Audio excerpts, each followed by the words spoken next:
বাংলাদেশ সেনাবাহিনী তাদের যুদ্ধক্ষেত্রের প্রকৌশল সক্ষমতা আরো আধুনিক করার উদ্যোগ নিয়েছে।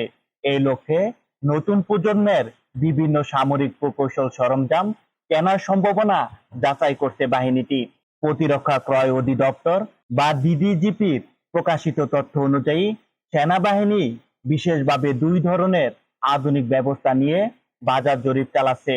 এর মধ্যে রয়েছে দূর থেকে দ্রুত মাইন স্থাপন করতে সক্ষম রিমোট মাইন লঞ্চিং সিস্টেম এবং সুরক্ষিত আর্মার্ড ইঞ্জিনিয়ারিং ভেহিকল। সংশ্লিষ্ট সূত্র জানায়, পোল্যান্ড, যুক্তরাষ্ট্র, জার্মানি, যুক্তরাজ্য এবং দক্ষিণ কোরিয়ার বিভিন্ন আধুনিক প্রযুক্তি ও সরঞ্জাম মূল্যায়ন করা হচ্ছে। এসব ব্যবস্থার মাধ্যমে যুদ্ধক্ষেত্রে সেনাদের চলাচল সহজ করা, শত্রুর অগ্রগতি বাধাগ্রস্ত করা এবং প্রকৌশল ইউনিটের নিরাপত্তা বাড়ানোর লক্ষ্য রয়েছে।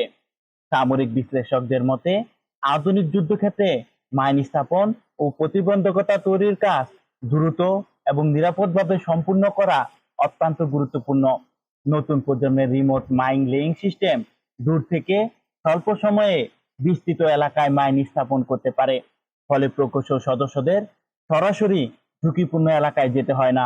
অন্যদিকে আর্মার্ড ইঞ্জিনিয়ারিং ভেহিকল যুদ্ধক্ষেত্রে বাধা অপসারণ, রাস্তা তৈরি এবং ক্ষতিগ্রস্ত অবকাঠামো মেরামতের মতো গুরুত্বপূর্ণ কাজ সুরক্ষিতভাবে পরিচালনা করতে সক্ষম।